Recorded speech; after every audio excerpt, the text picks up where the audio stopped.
بسم اللہ الرحمن الرحیم الحمد للہ رب العالمین والصلاة والسلام علی رسولہ الکریم وعلی آلہ واصحابہ اجمعین۔ یسروا، آسانی پیدا کرو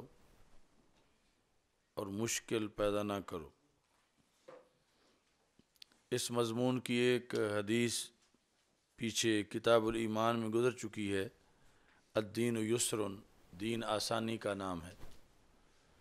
تو وہاں تفصیل سے یہ بتایا تھا کہ اس حدیث کی دیگر احادیث کے ذریعے سے کچھ حدود اور قیود ہیں، ورنہ انسان سہولت پسند ہے، اور اگر ایک حدیث بغیر حدود و قیود کے اس پر عمل کیا جائے تو پورے دین پر وہ اثر انداز ہو سکتی ہے۔ تو جہاں شرعی طور پر دونوں طرف کے دلائل ہوں تو پھر جس میں آسانی ہے اس موقف کو ترجیح دی جائے۔ الدین یسر کا یہ مطلب نہیں ہے کہ شریعت چھٹی نہ دیتی اور بندہ وہاں سے چھٹی بنا لے، یا شریعت کے اندر کوئی گنجائش نہ ہو اور بندہ اپنی طرف سے کسی کو کوئی گنجائش بنا دے۔ تو ایک مفتی یا قاضی یا عالم وہ شارع نہیں، شریعت بنانے والا نہیں، بلکہ شریعت کو بیان کرنے والا ہے۔ تو بیان کرنے میں اس کے لیے یہ ہے کہ وہ آسانی کا راستہ اختیار کرے اور لوگوں کے لیے مشکلات نہ بنائے۔ اب پیچھے جو حدیث شریف گزری ہے تدریس علوم کے لحاظ سے کہ رسول اکرم صلی اللہ علیہ وسلم صحابہ کے لیے دنوں کا انتخاب کرتے تھے، اب اس کے لحاظ سے ترجمۃ الباب ہے۔ من جعل لأہل العلم ایاما معلومتا، کہ جس نے اہل علم کے لیے معین دن بنائے کہ معین دنوں کے اندر سبق ہوگا کلاس کا، باقی اپنے طور پر پکانے کے لحاظ سے کام ہوگا۔ حضرت ابو وائل رضی اللہ تعالی عنہ سے مروی ہے، کان عبد اللہ یذکر الناس فی کل خمیس، کہ حضرت عبداللہ بن مسعود رضی اللہ تعالی عنہ، چونکہ علم حدیث میں جب بھی لفظ عبداللہ مطلقاً آئے تو اس سے مراد ابن مسعود ہوتا ہے، یعنی عبداللہ بن مسعود رضی اللہ تعالی عنہ۔ یہ الکوثر الجاری کے اندر انہوں نے قانون لکھا ہے کہ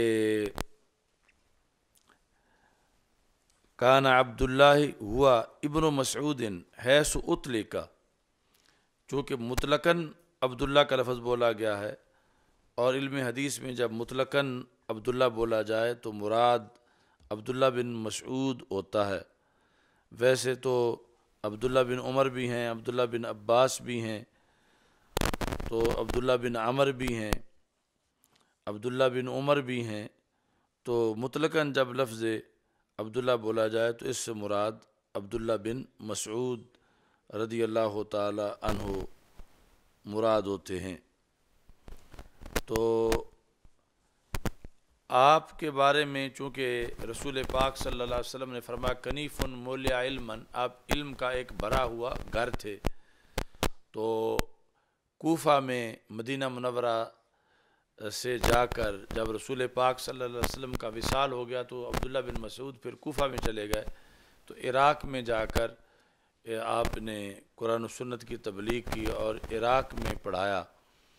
تو وہاں پر جو پڑھانے کی پالیسی تھی تو آپ ہر جمعرات کو سبق پڑھاتے تھے۔ کان عبداللہ یذکر الناس فی کل خمیس، ہر جمعرات کے دن تبلیغ کرتے تھے، سبق پڑھاتے تھے۔ یذکر الناس یعنی اگرچہ آج کی طرح کی کلاسیں نہیں ہوتی تھیں، لیکن لوگوں کو اکٹھا کر کے خواہ وہ کسی عمر کے ہوں انہیں قرآن و سنت کا پیغام دیتے تھے ہر خمیس میں۔ تو اس سے پتہ چلا کہ دینی کام کے لیے کوئی دن مقرر کرنا اس میں کوئی حرج نہیں ہے۔ مثلا جس طرح کہ ایصال ثواب کے لیے دن مقرر کیا جاتا ہے، تو ایک نیک عمل کے لیے دن کا تعین یہ صحابہ رضی اللہ تعالیٰ عنہ سے ثابت ہے. جیسے یہاں خمیس کا دن جو ہے جمعرات کا انہوں نے تذکیر ناس کے لیے لوگوں کو پڑھانے کے لیے معین کیا ہوا تھا. فقال له رجل، تو ایک شخص نے آپ سے کہا، یعنی طلباء میں سے، عوام میں سے جو آپ کا درس سنتے تھے ان میں سے، یا ابا عبد الرحمن لوددت انک ذکرتنا کل یوم، کہ مجھے یہ پسند ہے کہ آپ ہمیں روزانہ پڑھائیں. ذکرتنا کل یوم، یعنی آپ صرف جمعرات کو پڑھاتے ہو تو میں یہ پسند کرتا ہوں کہ آپ ہر دن ہمیں پڑھائیں. قال اما انہ یمنعنی من ذلک ان انی اکرہ ان املکم، تو حضرت عبداللہ بن مسعود رضی اللہ تعالیٰ عنہ نے جواب دیا، فرمایا کہ تم یاد رکھو مجھے روزانہ پڑھانے سے رکاوٹ صرف یہ ہے کہ کہیں میں تمہیں تھکا نہ دوں، یعنی تم اکتا نہ جاؤ پڑھتے پڑھتے. یعنی مجھے تو پڑھانے میں کوئی نہیں، لیکن اگر نیکی کی تعلیم کے اندر تم ملال محسوس کرو اور تم طبعاً اکتا جاؤ تو یہ میرے لیے ایک بھاری کام ہوگا کہ میں نے تمہیں دین کے علم میں تھکا دیا ہے. تو اس بنیاد پر میں ایک دن ہی پڑھایا کروں گا، روزانہ میں نہیں پڑھاتا. اور اس میں رکاوٹ مجھے کوئی ذاتی آرام کا مسئلہ نہیں ہے، بلکہ یہ ہے کہ جو پالیسی ہم نے اوپر سے لی رسول پاک صلی اللہ علیہ وسلم سے، اس طرح میں فی الحال آپ لوگوں کو پڑھاتا ہوں. وَإِنِّي أَتَخَوَّلُكُمْ بِالْمَوْعِظَةِ كَمَا كَانَ النَّبِيُّ صلی اللہ علیہ وسلم يَتَخَوَّلُونَ بِهَا، میں تمہارے لیے واعظ اور نصیحت کے لیے دن مقرر کروں گا جس طرح کہ نبی اکرم صلی اللہ علیہ وسلم ہمارے لیے کرتے تھے. مخافۃ السامۃ علینا، تو رسول اکرم صلی اللہ علیہ وسلم روزانہ یعنی مستقل سبق کی صورت میں ہمیں نہیں پڑھاتے تھے، اگرچہ ویسے تو ہر لمحہ تعلیم ہوتا تھا، خواہ نبی اکرم صلی اللہ علیہ وسلم سفر میں ہوں یا حضر میں ہوں یا جہاد میں ہوں یا ویسے کوئی آ کے سوال کر رہا ہو، لیکن کلاس کی شکل میں مستقل پڑھانا یہ روزانہ نہیں تھا اس وقت، تاکہ ہم کہیں تھک نہ جائیں. تو اس بنیاد پر فرمایا حضرت عبداللہ بن مسعود نے کہ میں بھی روزانہ نہیں پڑھاتا، میں ایک دن پڑھاتا ہوں. اور اس میں یہ فیصلہ میرا اپنا ذاتی فیصلہ نہیں ہے، بلکہ رسول پاک صلی اللہ علیہ وسلم کی سنت اس طرح ہے کہ زیادہ ٹائم لگا کے لوگوں کو تھکا نہ دیا جائے. تو یہ بھی پھر ان مسائل میں سے ہے کہ جو مرور زمانہ کے ساتھ ساتھ جس کے اندر تبدیلی واقع ہو گئی. یعنی آج کسی فرقے کے لوگ ہوں، ان کے مدارس میں روزانہ پڑھایا جا رہا ہے، اور روزانہ پڑھانا کلاس یہ عبداللہ بن مسعود رضی اللہ تعالیٰ عنہ کے نزدیک بدعت ہے کہ سرکار ایک دن پڑھاتے تھے. اب ساری امت نے خواہ وہ کسی فرقے سے تعلق رکھتے ہوں اس میں تبدیلی مانی ہوئی ہے اور اس بدعت کا ارتکاب کیا ہوا ہے، یعنی جو بدعت حسنہ ہے، اور اس کی پھر کئی وجوہات ہیں. یعنی اس میں روزانہ پڑھانے کے لحاظ سے یہ بھی ہے کہ وہاں تو یعنی ابھی دین کا جو بنیادی کام تھا اس میں صحابہ کو جہاد پر بھی جانا پڑتا تھا، اور پھر یہ ہے کہ ان کے لیے جو صفہ پہ رہتے تھے کوئی علیحدہ مستقل بندوبست بھی نہیں تھا، وہ خود جا کر لکڑیاں وغیرہ اکٹھی کرتے تھے یا آگے پھر جو کھانے پینے کا انتظام ہوتا تھا. تو وہ بنیاد تھی اس دن کا، اس وقت کا ایک چبوترا کروڑوں مدارس کی بنیاد ہے، اور اس وقت کا ایک دن پڑھانا یہ صدیوں کے پڑھانے کی دلیل ہے. تو اس بنیاد پر یعنی جو آگے زمانہ جو بدلتا گیا تو حالات میں تبدیلی آئی، اور حالات میں تبدیلی کے لحاظ سے یہ بھی آیا کہ وہ رسول پاک صلی اللہ علیہ وسلم سے پڑھتے تھے یا پھر صحابہ سے پڑھتے تھے، تو ان کا پڑھانا اور بعد والے مدرسین کا پڑھانا یہ برابر نہیں. یعنی اسی طور پر بھی رسول پاک صلی اللہ علیہ وسلم مثال کے طور پر ایک دن پڑھا دیں تو ہمارے کئی سالوں کے پڑھانے سے وہ زیادہ ہے، اور اس سے جو انوار و تجلیات پڑھنے والوں کو ملتے تھے. تو اس لیے جب ہمارا پڑھانا اس پڑھانے جیسا نہیں ہے، ہمارا پڑھنا اس پڑھنے جیسا نہیں ہے، تو پھر ادھر مسائل زیادہ ہیں کہ اگر روزانہ نہ پڑھا جائے تو پھر نصاب کیسے پورا ہو، تو نصاب اگر نہ آئے تو پھر آگے استعداد کیسے بنے. اس لیے یہ پھر طریقہ جو ہے وہ اختیار کیا گیا. لیکن کل یہ بتایا گیا آپ کو کہ بر صغیر پاک و ہند میں یعنی ہفتے میں 2 یا 3 دن کا بھی نصاب رہا کہ باقی دن پکایا جائے اور 2 یا 3 دن کلاس ہو. مگر اب جس طرح کے نصاب میں بھی تبدیلیاں اور پھر مصروفیات کے لحاظ سے اس میں مزید کئی عوامل پیش نظر ہیں، تو اس لیے بھی روزانہ پڑھایا جاتا ہے کہ آج تو اگر روزانہ نہیں پڑھائیں گے تو پھر یہ اس طرح ہے کہ جیسے کھیتوں کو پانی لگانے کے لیے ایک بار اگر بند کر دیا جائے تو دوسری بار آنے تک پہلے خشک ہو چکا ہوگا اور تیسرے دن تک تو بنجر ہو چکا ہوگا. تو اس واسطے یعنی جو پڑھ رہے ہیں انہیں روزانہ پڑھایا جائے تاکہ ان کا یہ سلسلہ جاری رہے، یہ بنجر نہ ہو جائیں. ورنہ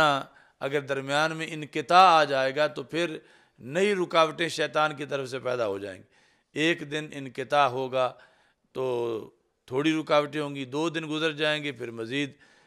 3 دن گزر جائیں گے. ہو سکتے سارے بوریہ بستر باندھ کے گھروں کو چلیں کہ جو ہے اب جو ہے وہ ضرورت ہی نہیں ہے پڑھنے کی، یا اس طرح کوئی شیطان دلوں میں بات ڈال دے. تو اس لیے بھی تسلسل ضروری ہے تاکہ درمیان میں شیطان کو مداخلت کا موقع کم ملے اور پڑھائی کا نظام جو ہے وہ جاری رہے. تو اس وقت کے حالات اور تھے، آج کے حالات اور ہیں.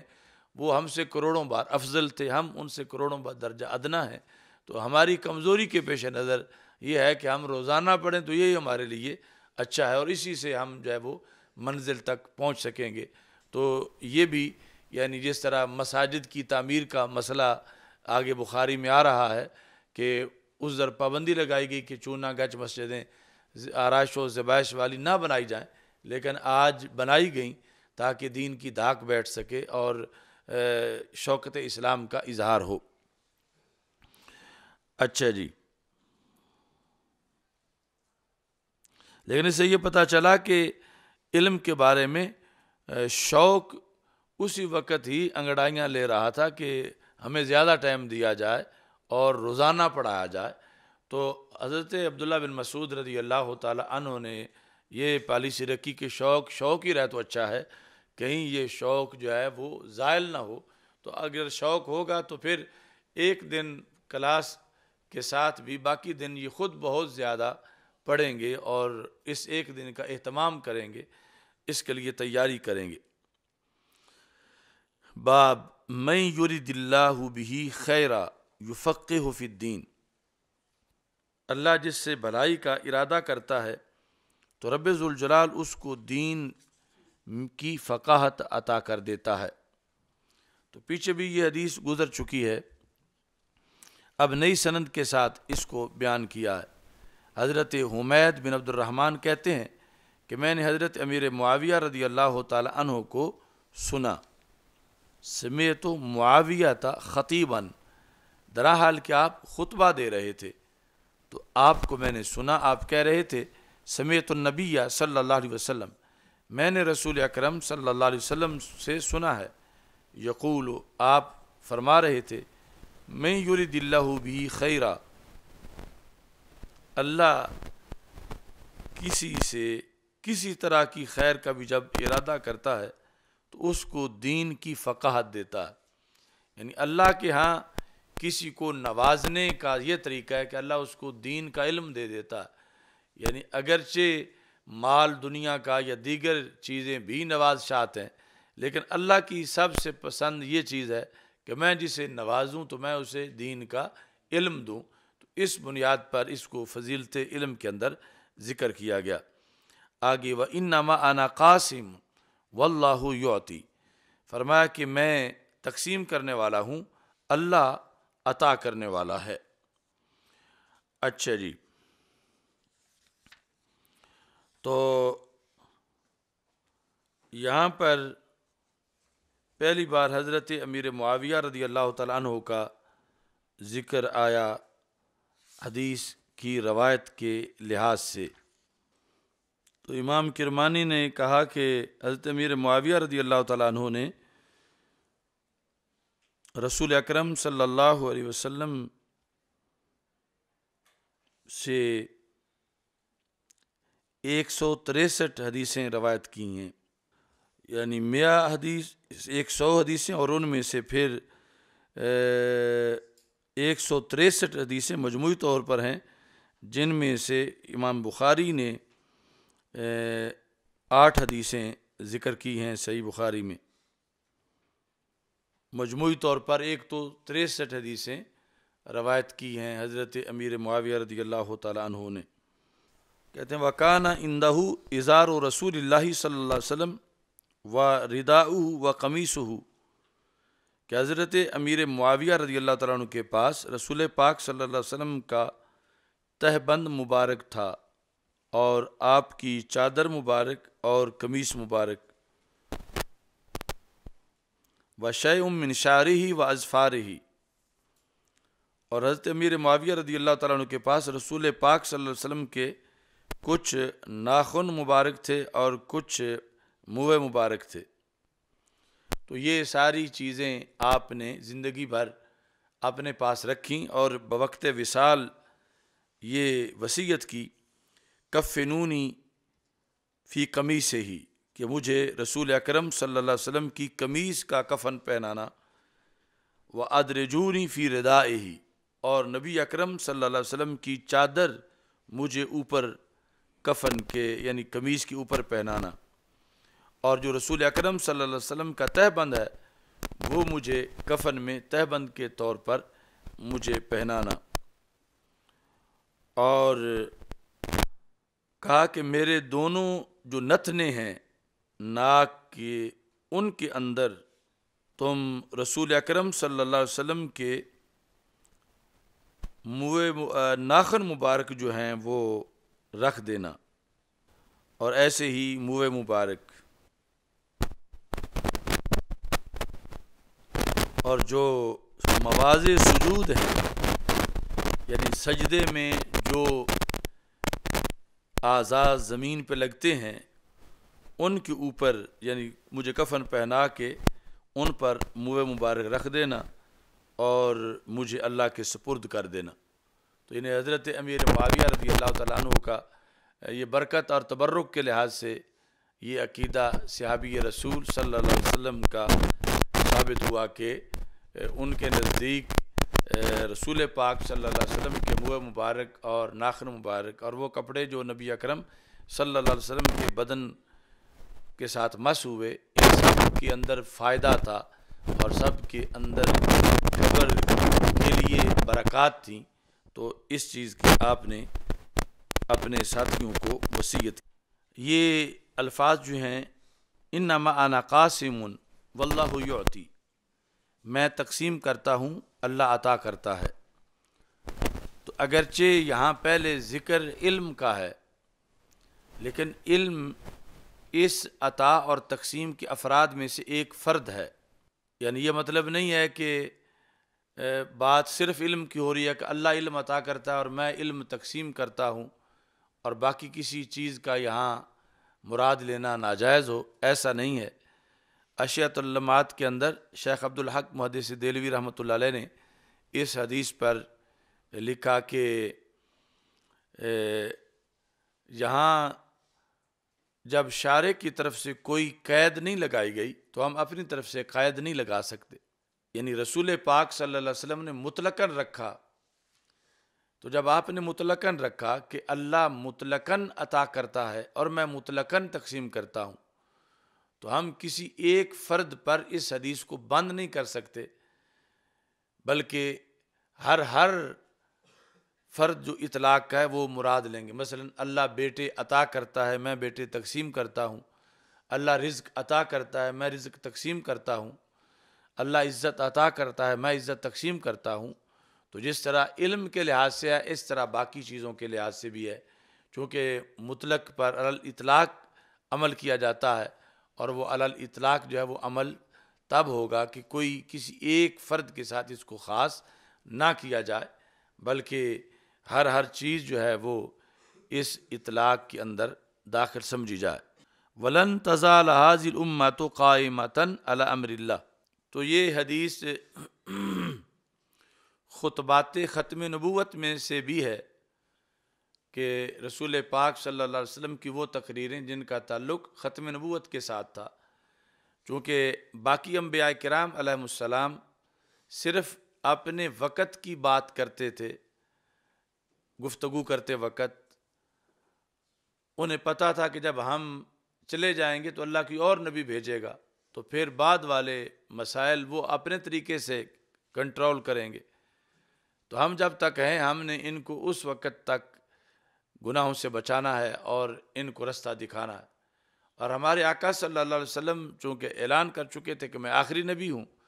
تو آپ پھر قیامت تک کے حالات کو سامنے رکھ کے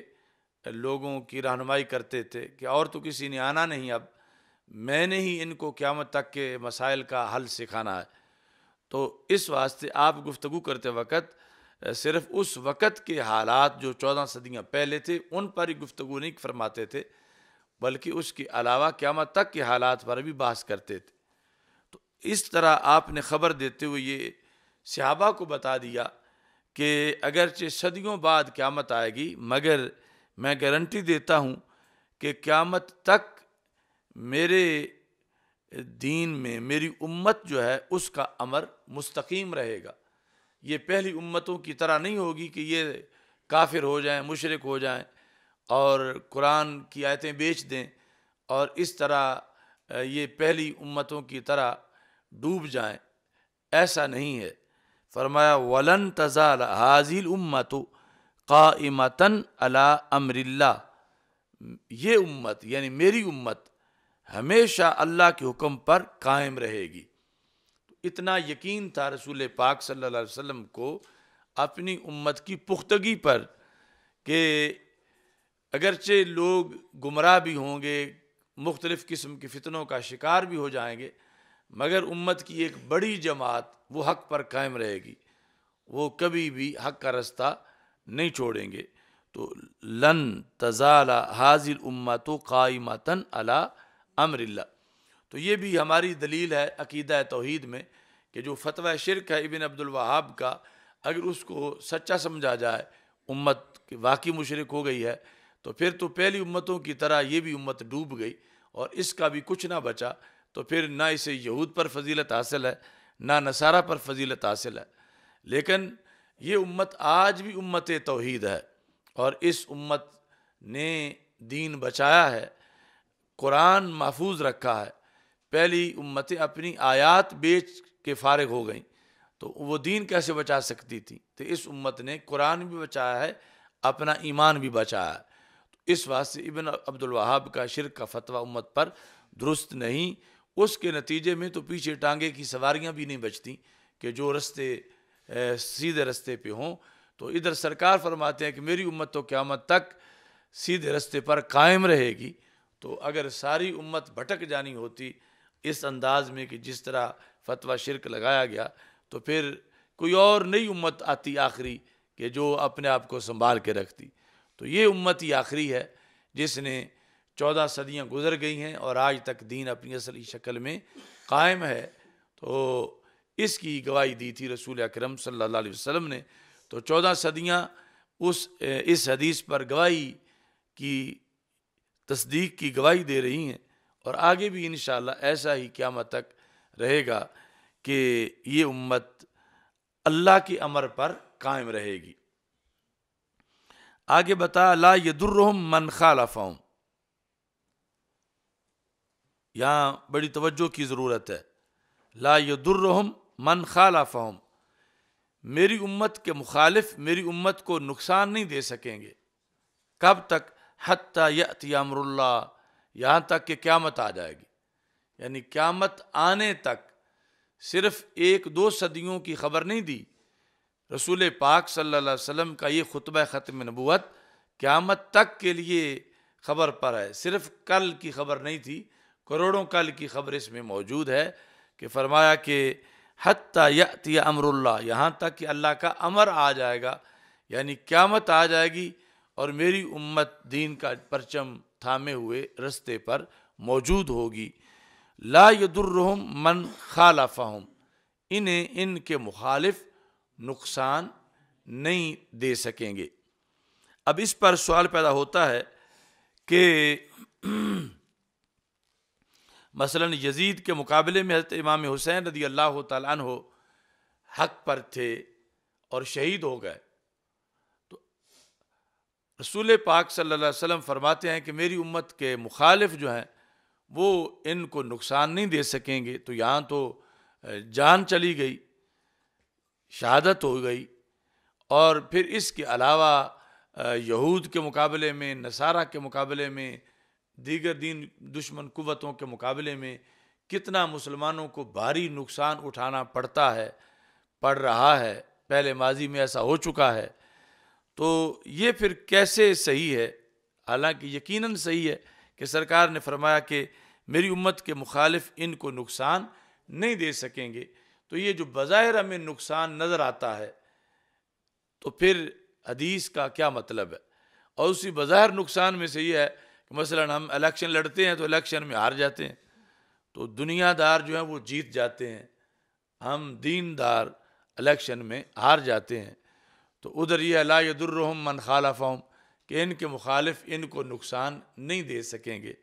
ان کو شکست نہیں دے سکیں گے، اور ادھر شکست آ بھی جاتی ہے۔ تو اس کا جواب یہ ہے کہ ایک ہے مالی نقصان، جانی نقصان، اور ایک ہے برہان اور حجت کے لحاظ سے نقصان۔ تو رسول پاک صلی اللہ علیہ وسلم کا یہ مطلب ہے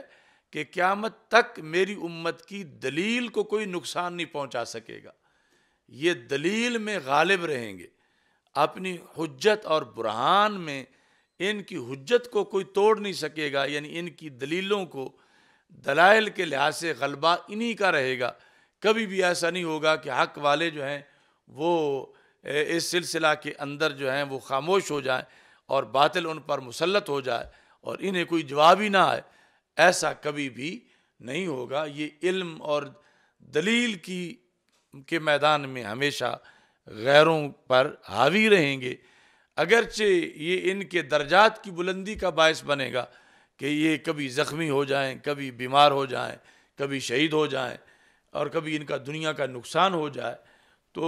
اس نقصان کی نفی نہیں کی جا رہی حدیث میں۔ حدیث کے اندر یہ ہے کہ ایسا نہیں ہوگا کہ یہ سارے حوصلہ ہار کے دین چھوڑ کے سائیڈ پہ ہو جائیں کہ اس دین کو تو اب بچا ہی نہیں جا سکتا، بلکہ یہ دین پر کاربند رہیں گے، حوصلے میں رہیں گے، اور کبھی بھی ان کی دلیل کمزور نہیں ہوگی۔ یہ اپنی دلیل کے لحاظ سے ہزاروں زخم کھا کے بھی دلیل کے میدان میں مضبوط ہوں گے، اور یہ نا امید نہیں ہوں گے، یہ پر امید رہیں گے، اور اسی طرح چلتے چلتے پھر قیامت آ جائے گی اور میری امت کو کوئی نقصان نہیں پہنچا سکے گا۔ نقصان کا یہ مطلب ہے کہ یہ کسی کی چمک دیکھ کر ادھر جا کے بیٹھیں۔ اب دیکھو بھارت نے کشمیر میں کتنا سخت لاک ڈاؤن کیا ہے اور کتنے مہینے گزر چکے ہیں اس کو، لیکن اس کے باوجود ایک مسلمان بھی ہندو نہیں بنا کہ وہ کہتا کہ ہم اس دین کی وجہ سے مصیبتوں میں ہیں تو ہم اس دین کو چھوڑ کے مودی سے محلہ کے لے لیتے ہیں۔ تو ایک بندہ بھی نہیں نکلا کہ جو اس طرح دین چھوڑ کے چلا جائے۔ یہ تھا سرکار کا فرمان کہ ان کے مخالف ان کو نقصان نہیں پہنچا سکیں گے، کہ انہیں کوئی توڑ نہیں سکے گا، اگرچہ دنیاوی طور پر، مالی طور پر، جانی طور پر ان بڑے سے بڑا نقصان بھی اٹھانا پڑے تو یہ اٹھا جائیں گے، مگر اپنے دین کا سودا نہیں کریں گے اور اپنے دین پر قائم رہیں گے۔ یہ اس امت کی سرداری کی دلیلوں میں سے ایک دلیل ہے۔ حتیٰ یأتی امر اللہ، یہاں تک کہ اللہ کا امر آ جائے گا۔ آگے ہے الفہم فی العلم، علم کے اندر فہم حاصل کرنا۔ تو حضرت مجاہد رضی اللہ تعالیٰ عنہ، جو حضرت عبداللہ بن عمر رضی اللہ تعالیٰ عنہ کے شاگرد ہیں، وہ کہتے ہیں صحبت ابن عمر الی المدینہ، کہ میں حضرت عبداللہ بن عمر رضی اللہ تعالی عنہ کے ساتھ چلا، اتنا لمبا سفر کیا کہ میں مدینہ منورہ تک ان کے ساتھ گیا۔ فلم اسمع یحدث عن رسول اللہ صلی اللہ علیہ وسلم الا حدیثا واحدہ، اتنے لمبے سفر میں نے ان سے صرف ایک حدیث سنی، یعنی حدیث بیان کرنے میں وہ اتنے محتاط تھے، اگرچہ ان کو کتنی حدیثیں موقع کے مناسبت سے آتی ہوں گی، رستے میں جو حالات و واقعات تھے تو بات بات پر حدیث بیان کر سکتے تھے، لیکن کہتے ہیں کہ انہوں نے صرف ایک حدیث بیان کی۔ اچھا جی، اور وہ حدیث جو آگے یہاں یہ ذکر ہے کننا عند النبی، یہ وہ ایک حدیث ہے جو انہوں نے بیان کی۔ کیا تھی؟ کننا عند النبی صلی اللہ علیہ وسلم، ہم رسول پاک صلی اللہ علیہ وسلم کے پاس بیٹھے ہوئے تھے، فأوتي بجمار، تو رسول پاک صلی اللہ علیہ وسلم کے پاس جمار کو لایا گیا۔ جمار یعنی وہ کھجور کے تنے میں جو چربی جیسی چیز ہوتی ہے اوپر والے حصے میں، وہ لائی گئی رسول پاک صلی اللہ علیہ وسلم کے پاس۔ تو نبی اکرم صلی اللہ علیہ وسلم نے فرمایا کہ درختوں میں سے ایک درخت ایسا ہے کہ اس کی مثال مسلمان جیسی ہے۔ تو صحابہ سے فرما بتاؤ وہ کون سا درخت ہے؟ تو ابن عمر کہتے ہیں فاردت ان اقول ھذہ، میں نے ارادہ کیا کہ میں بتاؤں وہ کھجور ہی ہے جس کی مثال مسلمان جیسی ہے، یعنی جیسے مسلمان بہار خزاں مرض صحت ہر حالت میں اس کے ایمان کے پتے نہیں جھڑتے، یہ سدا بہار رہتا ہے، یہ نہیں کہ اس کو اللہ نوازے تو پھر تو یہ رب کو سجدے کرے، اور اگر اللہ آزمائش میں ڈالے تو یہ شکایتیں شروع کر دے۔ تو حقیقی مسلمان جو ہے وہ ہمیشہ یہ نغمہ فصل گل و لالا کا نہیں پابند، بہار ہو کہ خزاں لا الہ الا اللہ۔ تو اس بنیاد پر ادھر کھجور ہے کہ جس کے پتے نہیں جھڑتے، خزاں میں بھی وہ ہری بھری رہتی ہے، اور پھر قد و قامت کے لحاظ سے بھی وہ انسان جیسی ہے، اور جیسے انسان کا سر کٹ جائے تو نہیں بچتا، تو ایسے کھجور کا سر کٹ جائے تو وہ بھی نہیں بچتی۔ تو اس طرح کر کے کہتے ہیں میرے ذہن میں تو آ گیا کہ یہ کھجور کا درخت ہے۔ فَإِذًا أَنَا أَصْغَرُ الْقَوْمِ، لیکن میں نے یہ دیکھا کہ جتنے صحابہ بیٹھے ہوئے تھے میں سب میں سے چھوٹا تھا، تو میں نے یہ دیکھ کر کہ یہ بڑے بڑے نہیں بول رہے تو میں پھر کیوں بولوں، تو اس واسطے مجھے جھجک محسوس ہوئی کہ میں سب میں سے چھوٹا تھا۔ فَسَكَتْتُ، تو میں خاموش ہو گیا۔ قال النبی صلی اللہ علیہ وسلم ہی النخلہ، تو رسول پاک صلی اللہ علیہ وسلم نے خود جواب دیا کہ وہ کھجور ہے کہ جو مسلمان کی مثال ہے۔ اچھا جی، تو یہ علم میں فہم ہے۔ علم میں فہم مطلب یہ ہے کہ ماقبل کو دیکھنا چاہیے، جب کوئی بات ہو تو اس سے ماقبل ریلیٹڈ کون سی چیز ہے، کہ جب رسول پاک صلی اللہ علیہ وسلم نے یہ سوال فرمایا ہے کہ درختوں میں سے ایک درخت مسلمان جیسا ہے،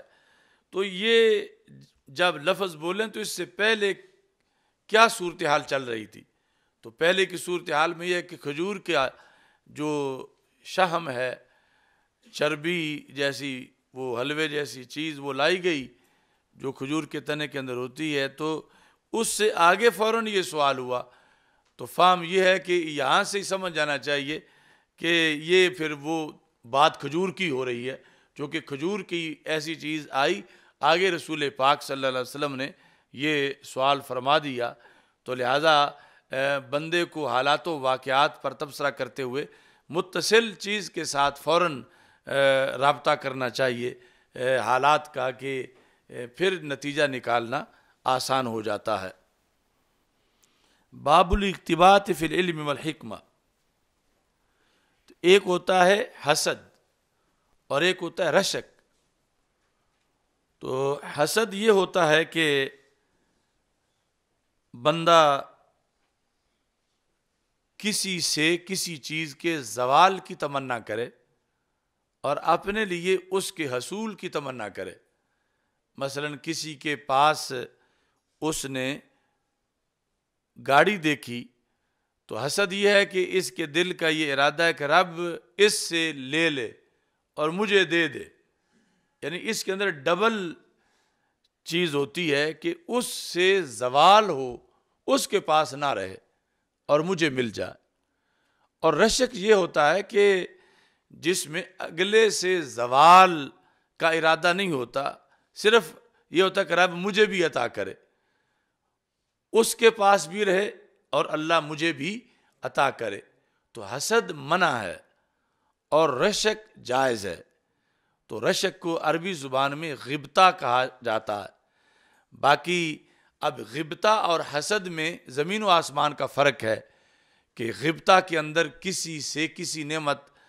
کا ازالہ مقصود نہیں ہوتا، اپنے لیے اس نعمت کا حصول مقصود ہوتا، جبکہ حسد میں مخالف سے نعمت کا ازالہ مقصود ہوتا ہے اور اپنے لیے اس کا حصول مقصود ہوتا۔ یہ ان دونوں میں فرق ہے۔ مگر کبھی ایسا ہوتا ہے کہ یہ ایک کی جگہ دوسرا لفظ استعمال ہو جاتا ہے، یعنی حسد کی جگہ غبطہ استعمال ہو جاتا ہے اور غبطہ حسد کی جگہ استعمال ہو جاتا ہے، یعنی کبھی حسد غبطہ کے معنی میں ہوتا ہے اور کبھی غبطہ جو ہے وہ حسد کے معنی میں ہوتا ہے۔ تو پھر اب یہ دونوں مساوی ہوتے ہیں، دونوں کا مطلب ایک ہی بن جاتا ہے۔ یعنی جس کے معنی میں غبطہ اگر حسد کے معنی میں ہوگا تو پھر معنی حسد ہے جو کہ مذموم ہے، اور ایسے ہی حسد اگر غبطہ کے معنی میں ہے تو پھر معنی رشک ہے جو کہ محمود ہے۔ تو یہاں ہے الاغتباط فی العلم والحکمہ، علم و حکمت کے اندر رشک کرنا، علم و حکمت کے اندر۔ اچھا جی، وقال عمر رضی اللہ تعالی عنہ، ابھی یعنی یہ صحابہ کے اقوال پیش کر کے تو بعد میں حدیث مسند امام بخاری جو ہے وہ پیش کریں گے۔ تو یہ بھی بڑی اہم بات ہے کہ حضرت عمر رضی اللہ تعالی عنہ نے فرمایا، یعنی نوجوانوں کو، اب جو صحابہ کی اولادیں تھیں ان کو سمجھاتے ہوئے، تفقہوا قبل ان تسودوا، پڑھ جاؤ تم قبل اس کے کہ تجھے سردار بنا لیا جائے، یعنی اگر تمہیں سردار بنا لیا گیا تو پھر پڑھنا مشکل ہو جائے گا، پھر وہ سرداری جھجک بن جائے گی۔ اب آج 15ویں صدی میں چھوٹے چھوٹے صاحبزادے مان نہیں، تو وہاں تو ڈائریکٹ جو ہے صحابہ کی اولادیں تھیں، اہل بیت اطہار رضی اللہ تعالیٰ عنہ کی اولادیں تھیں، تو اب دور دراز سے آئے ہوئے لوگ کتنا ان کا ادب اور احترام کرتے ہوں گے، ہاتھ چومتے ہوں گے۔ تو حضرت عمر رضی اللہ تعالیٰ عنہ کہنے لگے کہ چھوٹی عمر میں ہی تم پڑھ جاؤ، قبل ان تسودوا، قبل اس کے کہ تمہیں سردار بنا لیا جائے، چونکہ جب سرداری آ جائے تو پھر بندہ جو ہے وہ کہتا ہے دل میں، اگرچہ وہ ذوات تو اس سے بلند تھی کہ میں اب اتنا بڑا پیر ہو کہ میں کسی چھوٹے سے مرید سے کیوں پڑھوں، یا میں اتنا بڑا سردار ہو کہ میں یہ مسئلہ کیوں پوچھوں، تو ساری زندگی ہو سکتا ہے وہ غلطی نماز پڑھتا رہے، صرف اس جھجک کی وجہ سے کہ میں کسی سے کیوں پوچھوں، لوگ کہیں گے کہ اس کو یہ بھی پتہ نہیں ہے، تو بڑائی جو ہے وہ حجاب بن جائے گی۔ تو حضرت عمر رضی اللہ تعالیٰ عنہ چونکہ بڑے ماہر تھے سارے امور کے، تو آپ نے فرمایا کہ تفقہوا قبل ان تسودوا، یہ تسودوا وہی ہے لفظ سید والا، سیادت، سیودن سے سیدن بنائیں تو سین واو دال، قبل اس کے کہ تجھے لیڈر بنا لیا جائے، تجھے سردار بنا لیا جائے، تم پڑھ جاؤ۔ اور اگر اچانک تمہیں لیڈری مل گئی اور پڑھا ہوا نہیں تھا تو پھر وہ لیڈری بھی خراب کرے گی اور تم بھی لوگوں کو خراب کرو گے، خود بھی خراب ہو جاؤ گے۔ تو پڑھو قبل اس کے کہ تمہیں سردار بنا لیا جائے۔ تو جس طرح کے مثلا مشائخ کی، علماء کی اولادیں ہوتی ہیں، تو اچانک جس وقت کوئی بڑی شخصیت دنیا سے چلی جائے اور ابھی صاحبزادے پڑے ہوئے نہ ہوں تو پھر آگے مسئلہ بن جاتا ہے. اب آگے پڑھنا ان کے لیے اس وقت مشکل ہے اور پہلے پڑھے ہوئے نہیں ہیں، تو پھر دلو و ادلو والی صورت جو ہے وہ بن جاتی ہے. تو پہلے چاہیے کہ کسی وقت بھی اچانک سر سے سایہ اٹھ سکتا ہے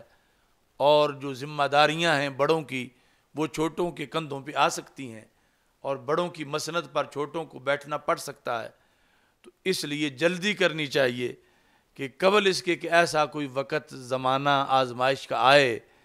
اس سے پہلے بندہ دین پڑھ جائے تاکہ ذمہ داریاں نبھاتے وقت وہ غلطیاں نہ کرے، چونکہ لیڈر کی ایک غلطی صدیوں کی غلطیوں سے بھاری ہوتی ہے اور اس کی وجہ سے پوری قوم جو ہے وہ ذلیل و رسوا ہو جاتی ہے. تو تفقہوا قبل ان تسودوا. حضرت عمر رضی اللہ تعالیٰ عنہ حالانکہ آپ مشہور تو زیادہ ضرب و حرب میں تھے، جنگ و قتال میں تھے، لیکن علمی طور پر بھی آپ بہت زیادہ ان چیزوں کا اہتمام کرتے تھے. آپ ایک جگہ گزر رہے تھے تو بچے تیر اندازی کر رہے تھے، چونکہ شریعت میں ٹریننگ لینا عسکری یہ بھی ضروری ہے اور تیر اندازی کے بڑے فضائل ہیں شریعت میں. اور تیر اندازی کے بارے میں یہاں تک ہے کہ جیسے قرآن پڑھ کے بلانا جرم ہے، ایسے تیر اندازی سیکھ کے بلا دینا یہ بھی جرم ہے، چونکہ اس وقت کی یعنی فضائی برتری جو جنگوں میں کسی کو حاصل ہوتی تھی وہ تیر اندازی سے حاصل ہوتی تھی. آج کسی کی بری فوج کتنی بھی دلیر ہو اور اس کے پاس سہولتیں ہوں، اسلحہ ہو، لیکن اوپر سے فضائی فوج جو بم مار مار کے تباہ کر دے تو بری فوج کچھ بھی نہیں کر سکتی. تو اس وقت بھی ڈنڈے سوٹے کلاڑی اور یہ جو نیزے کے ساتھ لڑائی تھی اس پر فیصلہ نہیں ہوتا تھا، اصل تیروں کی لڑائی سے غلبہ حاصل ہوتا تھا، چونکہ تیر کافی دور سے مارا جا سکتا ہے تو جن کے تیر انداز اچھے ہوتے تھے وہ غالب آ جاتے تھے. تو اس واسطے شریعت میں پھر تیر اندازی کو بڑا فروغ دیا گیا. وَأَعِدُّوا لَهُم مَا اسْتَطَعْتُم مِّن قُوَّةٍ، یہ جو آیت ہے اعدوا لہم ما استطعتم من قوہ، کہ تم دشمنوں کے لیے پہلے تیاری کر کے رکھو. من قوہ، تو الا القوہ یا الرمج، صحابہ کہتے ہیں کہ آیت میں قوت سے مراد تیر اندازی ہے، جس طرح کہ آج اسی قوت سے مراد یہ فضائی برتری حاصل کرنا ہے. اس وقت تیر اندازی تھی تو بچے تیر اندازی میں مصروف تھے. تو ایک بچے نے جب تیر مارا تو نشانے پہ نہ لگا، تو حضرت عمر رضی اللہ تعالیٰ عنہ کو بڑا غصہ آیا کہ مسلمانوں کا بچہ ہے اور مسلمان جہادی ہوتے ہیں اور اس کا تیر جو ہے وہ نشانے پہ نہیں لگا. تو آپ نے اس کو ڈانٹا تو بچے نے آگے سے جواب دیا، یعنی معذرت پیش کی کہ کیوں مجھ سے غلطی ہوئی. تو جو جواب دیا وہ اس میں نحوی طور پر غلطی کر دی. تو بچے نے کہا نحن متعلمین، کہ امیر المومنین آپ غصہ نہ کریں، ہم کوئی تربیت یافتہ نہیں ہیں، ابھی تو ہم ٹریننگ حاصل کر رہے ہیں. تو اب اگر تیر نشانے پہ نہیں لگا تو کوئی بات نہیں، ابھی تو ٹریننگ حاصل کر رہے ہیں. لیکن متعلمون کی جگہ متعلمین کہہ دیا، نحن متعلمین کہہ دیا، یعنی خبر کو منصوب بنا دیا. نحن مبتدا، متعلمون خبر مرفوع بنانی تھی تو متعلمین کہہ دیا. تو متعلمین کہنے پر جس وقت میں نے ارادہ کیا کہ میں بتاؤں وہ کھجوری ہے جس کی مثال مسلمان جیسی ہے، یعنی جیسے مسلمان بہار خزاں مرض صحت ہر حالت میں اس کے ایمان کے پتے نہیں جھڑتے، یہ سدا بہار رہتا ہے. یہ نہیں کہ اس کو اللہ نوازے تو پھر تو یہ رب کو سجدے کرے اور اگر اللہ آزمائش میں ڈالے تو یہ شکایتیں شروع کر دے. تو حقیقی مسلمان جو ہے وہ ہمیشہ یہ نغمہ فصل گل و لالا کا نہیں پابند، بہار ہو کہ خزاں لا الہ الا اللہ. تو اس بنیاد پر ادھر کھجور ہے کہ جس کے پتے نہیں جھڑتے، خزاں میں بھی وہ ہری بھری رہتی ہے، اور پھر قد و قامت کے لحاظ سے بھی وہ انسان جیسی ہے، اور جیسے انسان کا سر کٹ جائے تو نہیں بچتا، تو ایسے کھجور کا سر کٹ جائے تو وہ بھی نہیں بچتی. تو اس طرح کر کے کہتے ہیں میرے ذہن میں تو آ گیا کہ یہ کھجور کا درخت ہے. فَإِذَنْ أَنَا أَصْغَرُ الْقَوْمِ، لیکن میں نے یہ دیکھا کہ جتنے صحابہ بیٹھے ہوئے تھے میں سب میں سے چھوٹا تھا. تو میں نے یہ دیکھ کر کہ یہ بڑے بڑے نہیں بول رہے تو میں پھر کیوں بولوں، تو اس واسطے مجھے جھجک محسوس ہوئی کہ میں سب میں سے چھوٹا تھا. فسکت تو میں خاموش ہو گیا. قال النبی صلی اللہ علیہ وسلم ہی النخلہ، تو رسول پاک صلی اللہ علیہ وسلم نے خود جواب دیا کہ وہ کھجور ہے کہ جو مسلمان کی مثال ہے. اچھا جی، تو یہ علم میں فہم ہے. علم میں فہم مطلب یہ ہے کہ ماقبل کو دیکھنا چاہیے. جب کوئی بات ہو تو اس سے ماقبل ریلیٹڈ کون سی چیز ہے، کہ جب رسول پاک صلی اللہ علیہ وسلم نے یہ سوال فرمایا ہے کہ درختوں میں سے ایک درخت مسلمان جیسا ہے، تو یہ جب لفظ بولیں تو اس سے پہلے کیا صورتحال چل رہی تھی؟ تو پہلے کی صورتحال میں یہ ہے کہ کھجور کا جو شہم ہے، چربی جیسی، وہ حلوے جیسی چیز وہ لائی گئی جو کھجور کے تنے کے اندر ہوتی ہے، تو اس سے آگے فوراً یہ سوال ہوا. تو فہم یہ ہے کہ یہاں سے ہی سمجھ جانا چاہیے کہ یہ پھر وہ بات کھجور کی ہو رہی ہے، کیونکہ کھجور کی ایسی چیز آئی، آگے رسول پاک صلی اللہ علیہ وسلم نے یہ سوال فرما دیا. تو لہٰذا بندے کو حالات و واقعات پر تبصرہ کرتے ہوئے متصل چیز کے ساتھ فوراً رابطہ کرنا چاہیے حالات کا، کہ پھر نتیجہ نکالنا آسان ہو جاتا ہے.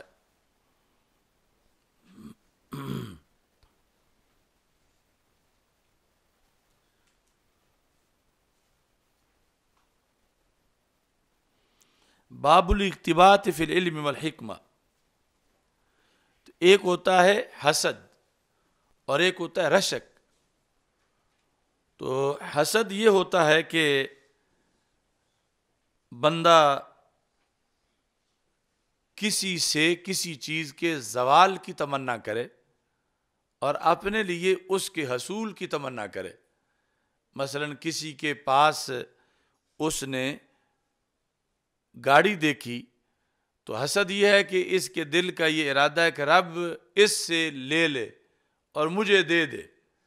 یعنی اس کے اندر ڈبل چیز ہوتی ہے کہ اس سے زوال ہو، اس کے پاس نہ رہے اور مجھے مل جائے. اور رشک یہ ہوتا ہے کہ جس میں اگلے سے زوال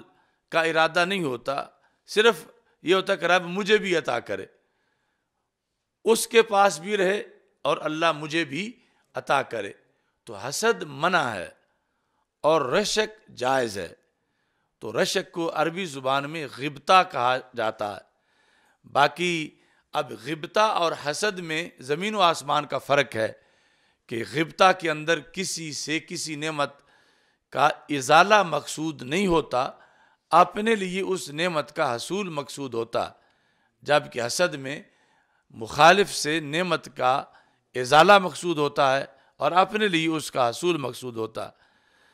یہ ان دونوں میں فرق ہے. مگر کبھی ایسا ہوتا ہے کہ یہ ایک کی جگہ دوسرا لفظ استعمال ہو جاتا ہے، یعنی حسد کی جگہ غبطہ استعمال ہو جاتا ہے اور غبطہ حسد کی جگہ استعمال ہو جاتا ہے.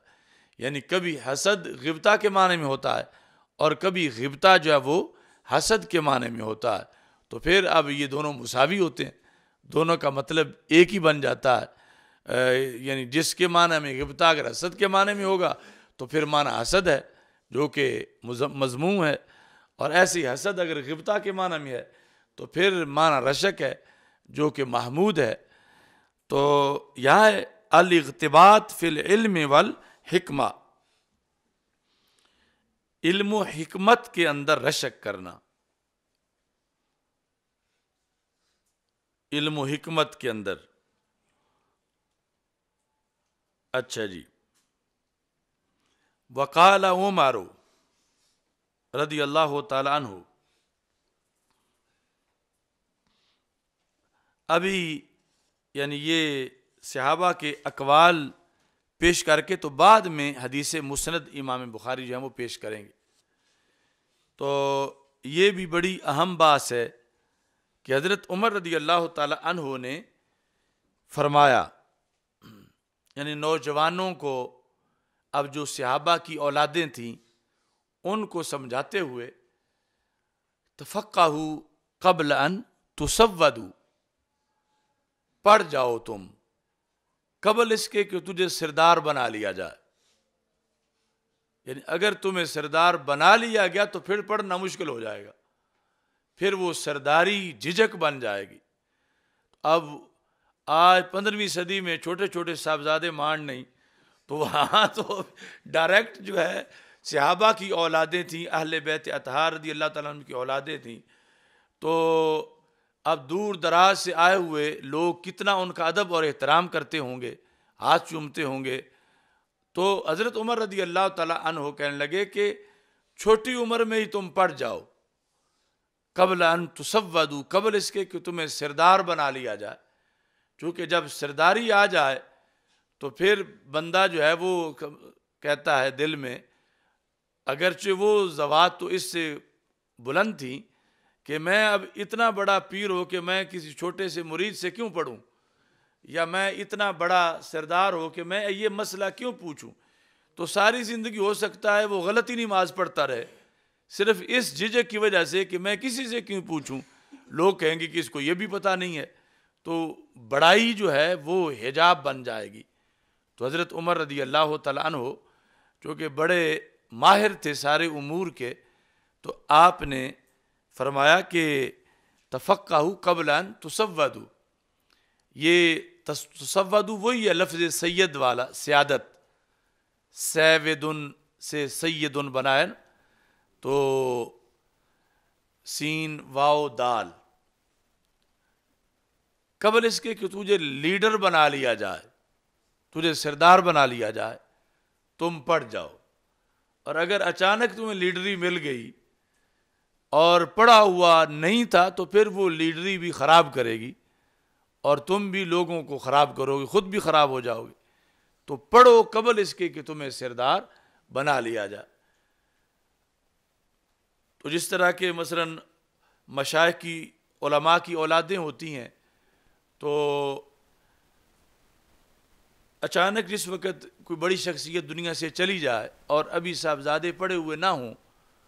تو پھر آگے مسئلہ بن جاتا ہے. اب آگے پڑھنا ان کے لیے اس وقت مشکل ہے اور پہلے پڑھے ہوئے نہیں ہیں، تو پھر دلو و ادلو والی صورت جو ہے وہ بن جاتی ہے. تو پہلے چاہیے کہ کسی وقت بھی اچانک سر سے سایہ اٹھ سکتا ہے اور جو ذمہ داریاں ہیں بڑوں کی وہ چھوٹوں کے کندھوں پہ آ سکتی ہیں اور بڑوں کی مسند پر چھوٹوں کو بیٹھنا پڑ سکتا ہے. تو اس لیے جلدی کرنی چاہیے کہ قبل اس کے کہ ایسا کوئی وقت، زمانہ آزمائش کا آئے، اس سے پہلے پہلے بندہ دین پڑھ جائے تاکہ ذمہ داریاں نبھاتے وقت وہ غلطیاں نہ کرے. چونکہ لیڈر کی ایک غلطی صدیوں کی غلطیوں سے بھاری ہوتی ہے اور اس کی وجہ سے پوری قوم جو ہے وہ ذلیل و رسوا ہو جاتی ہے. تو تفقہوا قبل ان تسودوا. حضرت عمر رضی اللہ تعالیٰ عنہ حالانکہ آپ مشہور تو زیادہ ضرب و حرب میں تھے، جنگ و قتال میں تھے، لیکن علمی طور پر بھی آپ بہت زیادہ ان چیزوں کا اہتمام کرتے تھے. آپ ایک جگہ گزر رہے تھے تو بچے تیر اندازی کر رہے تھے. چونکہ شریعت میں ٹریننگ لینا عسکری یہ بھی ضروری ہے اور تیر اندازی کے بڑے فضائل ہیں شریعت میں. اور تیر اندازی کے بارے میں یہاں تک ہے کہ جیسے قرآن پڑھ کے بلانا جرم ہے، ایسے تیر اندازی سیکھ کے بلا دینا یہ بھی جرم ہے. چونکہ اس وقت کی یعنی فضائی برتری جو جنگوں میں کسی کو حاصل ہوتی تھی وہ تیر اندازی سے حاصل ہوتی تھی. آج کسی کی بری فوج کتنی بھی دلیر ہو اور اس کے پاس سہولتیں ہوں، اسلحہ ہو، لیکن اوپر سے فضائی فوج جو بم مار مار کے تباہ کر دے تو بری فوج کچھ بھی نہیں کر سکتی۔ تو اس وقت بھی ڈنڈے سوٹے کلہاڑی اور یہ جو نیزے کے ساتھ لڑائی تھی اس پر فیصلہ نہیں ہوتا تھا، اصل تیروں کی لڑائی سے غلبہ حاصل ہوتا تھا، چونکہ تیر کافی دور سے مارا جا سکتا ہے تو جن کے تیر انداز اچھے ہوتے تھے وہ غالب آ جاتے تھے۔ تو اس واسطے شریعت میں پھر تیر اندازی کو بڑا فروغ دیا گیا۔ وَأَعِدُّ لَهُم مَا اسْتَطَعْتُم مِّن قُوَّةٍ، یہ جو آیت ہے أَعِدُّ لَهُم مَا اسْتَطَعْتُم مِّن قُوَّةٍ، کہ تم دشمنوں کے لیے پہلے تیاری کر کے رکھو۔ من قوہ، تو القوہ یا رمج، صحابہ کہتے ہیں کہ آیت میں قوت سے مراد تیر اندازی ہے، جس طرح کہ آج اسی قوت سے مراد یہ فضائی برتری حاصل کرنا ہے۔ اس وقت تیر اندازی تھی تو بچے تیر اندازی میں مصروف تھے، تو ایک بچے نے جب تیر مارا تو نشانے پہ نہ لگا، تو حضرت عمر رضی اللہ تعالیٰ عنہ کو بڑا غصہ آیا کہ مسلمانوں کا بچہ ہے اور مسلمان جہادی ہوتے ہیں اور اس کا تیر جو ہے وہ نشانے پہ نہیں لگا، تو آپ نے اس کو ڈانٹا۔ تو بچے نے آگے سے جواب دیا، یعنی معذرت پیش کی کہ کیوں مجھ سے غلطی ہوئی، تو جو جواب دیا وہ اس میں نحوی طور پر غلطی کر دی۔ تو بچے نے کہا نحن متعلمین، کہ امیر المومنین آپ غصہ نہ کریں، ہم کوئی تربیت یافتہ نہیں ہیں، ابھی تو ہم ٹریننگ حاصل کر رہے ہیں، تو اب اگر تیر نشانے پہ نہیں لگا تو کوئی بات نہیں، ابھی تو ٹریننگ حاصل کر رہے ہیں۔ لیکن متعلمون کی جگہ متعلمین کہہ دیا، نحن متعلمین کہہ دیا، یعنی خبر کو منصوب بنا دیا۔ نحن مبتدا، متعلمون خبر مرفوع بنانی تھی تو متعلمین کہہ دیا۔ تو متعلمین کہنے پر جس وقت کہا تو حضرت عمر رضی اللہ تعالی عنہ نے فرمایا لا خطاؤک فی کلامک اشد علینا من خطائک فی نضالک، فرمایا کہ تمہارے اس تیر والی غلطی سے مجھے اتنا افسوس نہیں ہوا جتنا اب اس غلطی سے افسوس ہوا ہے جو تم نے معذرت کرتے کرتے کر دی ہے، کہ لا خطاؤک فی کلامک، کہ تم عربی النسل ہو اور تمہیں یہ نہیں پتا کہ خبر مرفوع اس کو پڑھا جاتا ہے اور متعلمون پڑھنا ہے، تم متعلمین پڑھ رہے، تو لخطاؤک فی کلامک اشد علینا من خطائک فی نضالک، وہ نضال یعنی تیر مارنے میں جو غلطی تھی وہ چھوٹی تھی، یہ ہوتا ہے عذر گناہ بدتر از گناہ، کہ معذرت کرتے کرتے پہلے سے بھی زیادہ جو ہے وہ مسئلہ بنا دیا۔ تو اس بنیاد پر یعنی حضرت عمر رضی اللہ تعالیٰ عنہ یہ سارے امور پر بڑی گرفت کرتے تھے، تو اب یہ جو نوجوان جنریشن تھی اس وقت انہیں آپ فرماتے تھے تفقہوا قبل ان تسودوا، کہ تم میں سے ہر ایک بڑا لیڈر بنے گا تو لیڈر بننے سے پہلے تم سیکھ جاؤ، فقاہت حاصل کرو۔ فتح الباری کے اندر یہاں پر اضافہ ہے اس قول میں، اب ان تسودوا تک یہ قول ہے حضرت عمر رضی اللہ تعالیٰ عنہ کا، آگے امام بخاری کا قول ہے، قال ابو عبداللہ، امام بخاری نے کہا، یعنی ابو عبداللہ یہ مراد ہوتا ہے امام بخاری، وبعد ان تسودوا، کہ اگر حادثہ ہو جائے کہیں تو اصل تو یہ تھا کہ سردار بننے سے پہلے پڑھ جاؤ، لیکن اگر تمہیں سردار بنا لیا جائے، ایسا کوئی ایمرجنسی ہو جائے تو پھر سردار بننے کے بعد بھی پڑھ لو، وبعد ان تسودوا، بعد اس کے کہ تجھے سردار بنا لیا جائے، اس کا عطف ہے پہلے پر، تو اصل تو یہ پہلے پڑھو، لیکن اگر نہیں پڑھ سکے تو سردار بنائے جانے کے بعد بھی پڑھو، چونکہ اگر سردار بنائے جانے کے بعد تم جھجک میں رہو تو پھر تباہی ہے، اپنے لیے بھی قوم کے لیے بھی۔ اصل تو یہ ہے کہ پہلے پڑھ جاؤ، اور اگر نہ پڑھ سکو تو بعد میں پھر سرداری کو، لیڈرشپ کو، اپنی بڑائی کو وہ حجاب نہ بننے دو علم دین کے حصول کے لیے، بلکہ پھر بھی اس میں اپنی عزت محسوس کرو کہ تم دین کا علم سردار بن کے بھی حاصل کر رہے ہو۔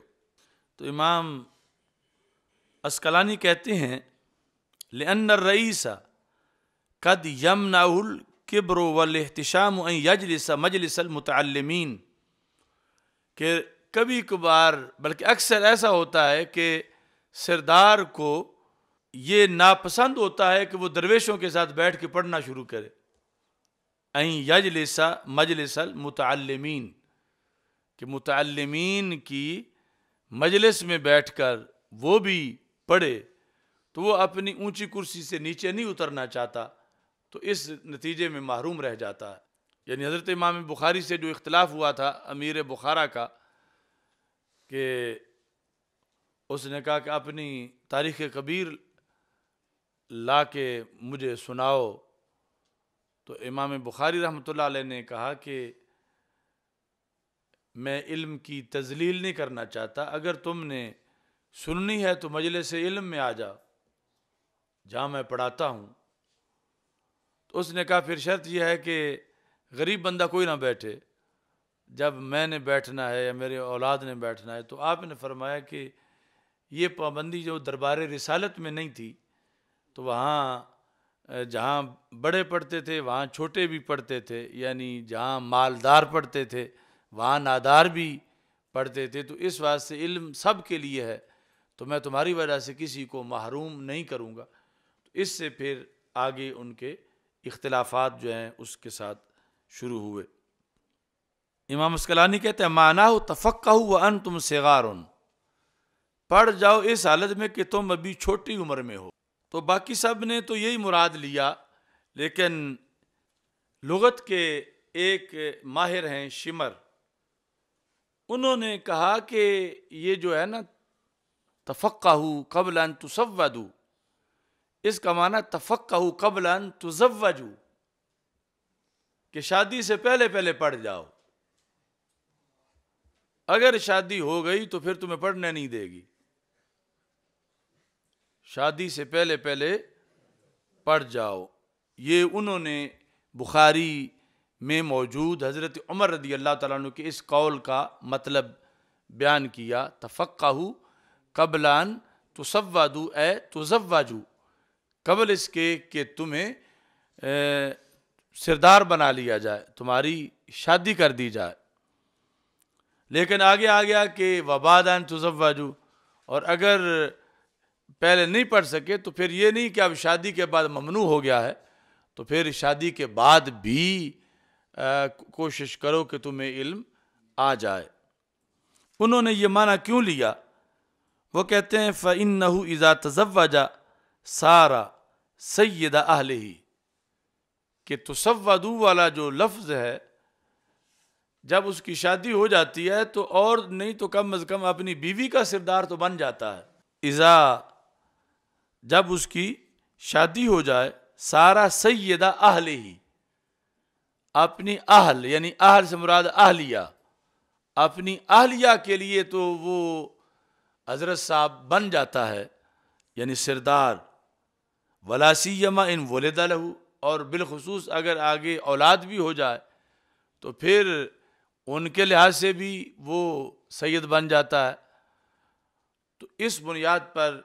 یعنی ان کا یہ مذہب تھا اس قول کے تحت کہ طالب علمی میں شادی نہیں ہونی چاہیے،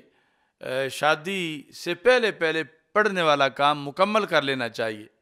لیکن اگر ہو گئی تو پھر اس شادی کو پڑھائی میں رکاوٹ نہیں بننے دینا چاہیے، اور اس کے بعد بھی اپنی علمی منزل جو ہے وہ حاصل کرنی چاہیے۔ امام کرمانی نے یہ بھی معنی لیا کہ تفقہوا قبل ان تسودوا، کہ داڑھی سفید ہونے سے پہلے پہلے پڑھ جاؤ، یعنی ان تسودوا کا مطلب یہ ہے کہ سفید ہو جائے اور پھر تم اس کو سیاہ کرو، تو قبل اس کے کہ تم سیاہ کیے جاؤ، یعنی تمہاری لحیہ کو سیاہ کیا جائے، تم اس سے پہلے پہلے پڑھ جاؤ۔ تو اس میں بھی یعنی جلد پڑھنے کے لحاظ سے مطلب برآمد ہوتا ہے۔ امام بخاری کہتے ہیں وبعد ان تسودوا، اور سرداری کے بعد بھی آگے دلیل دیتے ہیں وَقَدْ تَعَلَّمَ اصحاب النبی صلی اللہ علیہ وسلم فی کبر سنہم، کہ نبی اکرم صلی اللہ علیہ وسلم کے اصحاب نے بڑی عمر میں بھی پڑھا. یعنی وہ تو ایک صورتحال ایسی تھی کہ ایک بندہ 50 سال عمر ہے اور دائرہ اسلام میں داخل ہوا ہے، تو اب ظاہر ہے کہ اس نے اب 50 سال کی عمر میں ہی پڑھنا ہے. پہلے تو یہ وقت نہیں آیا، یا اعلان نبوت نہیں ہوا تھا، یا ان کے نصیب میں ابھی تاخیر تھی.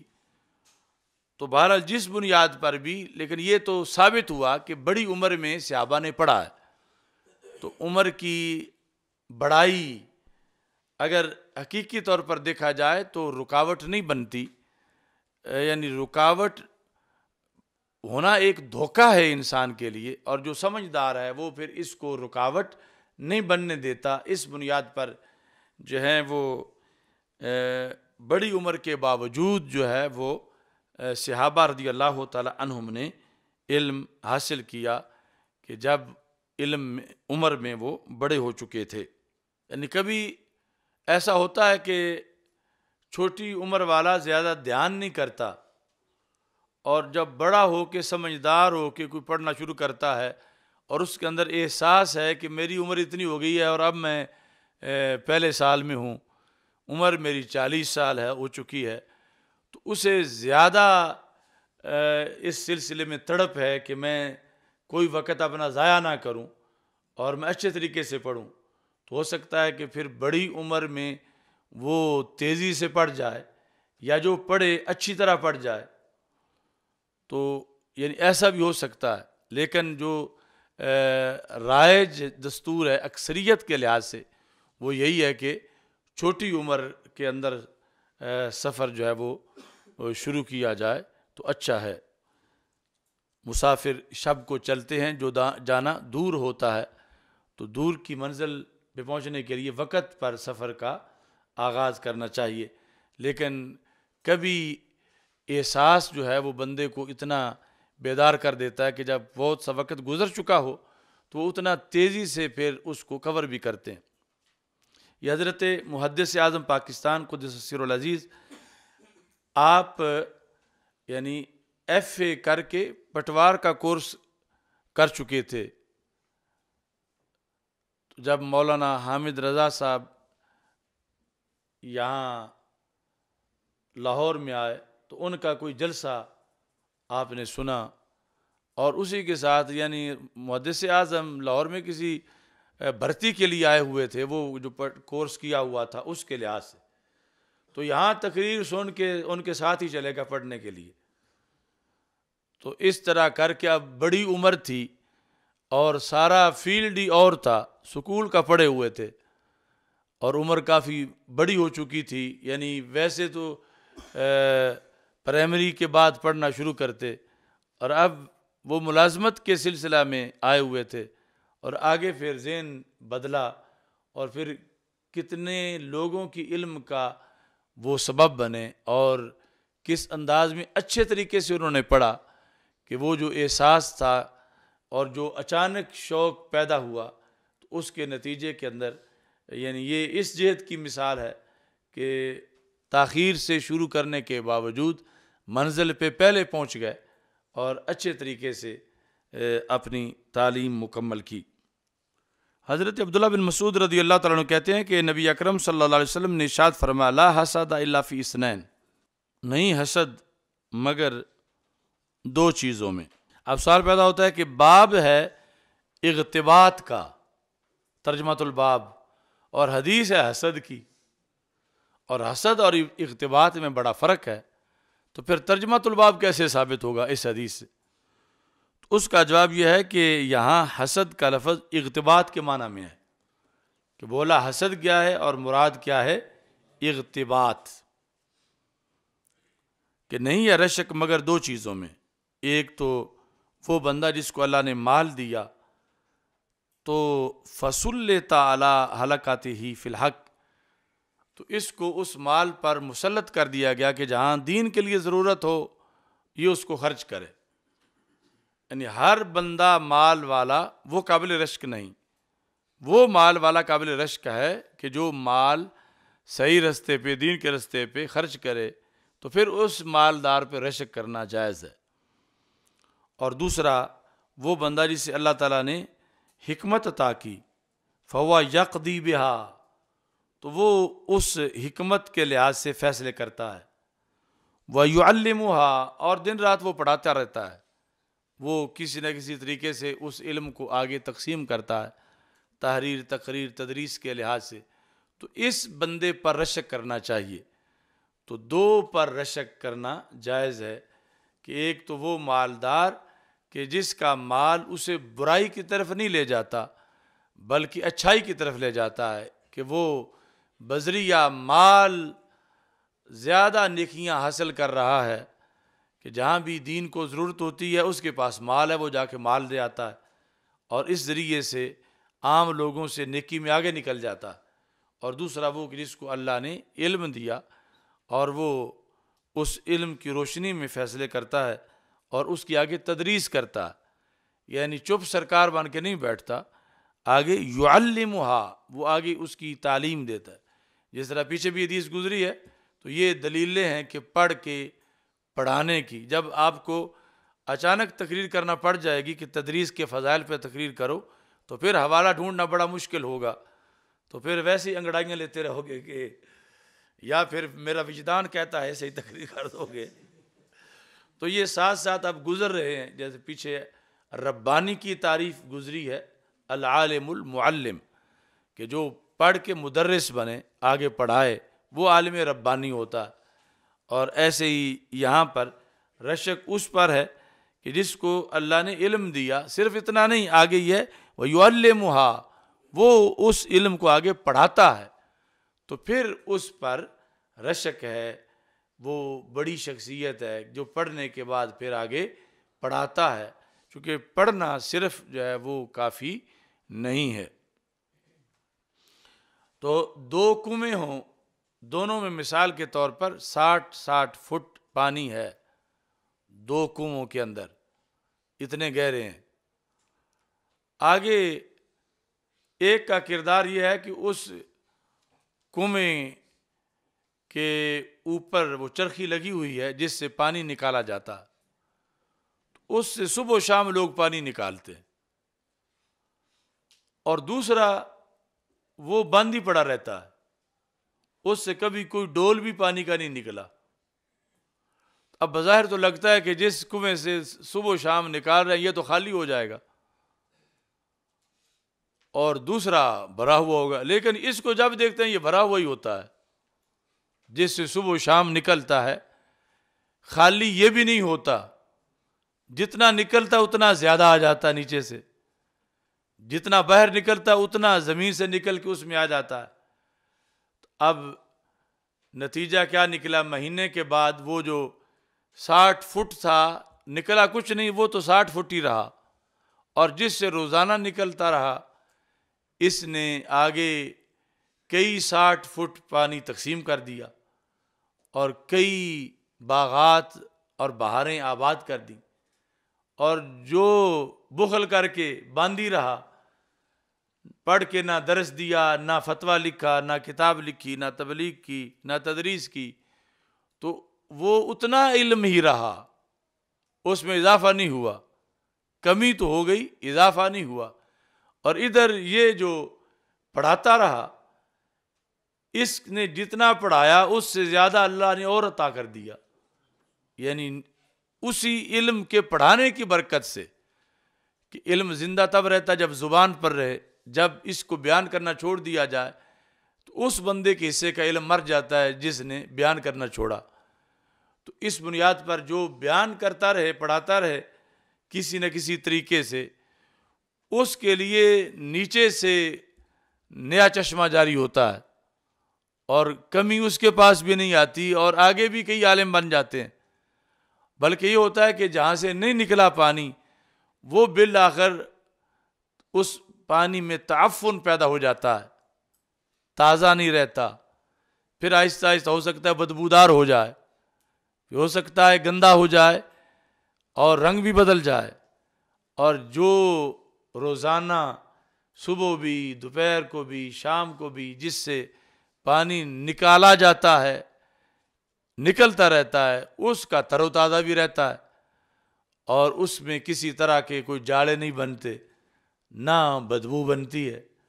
تو اس بنیاد پر یعنی العالم المعلم جو ہے اس کا علم تر و تازہ رہتا ہے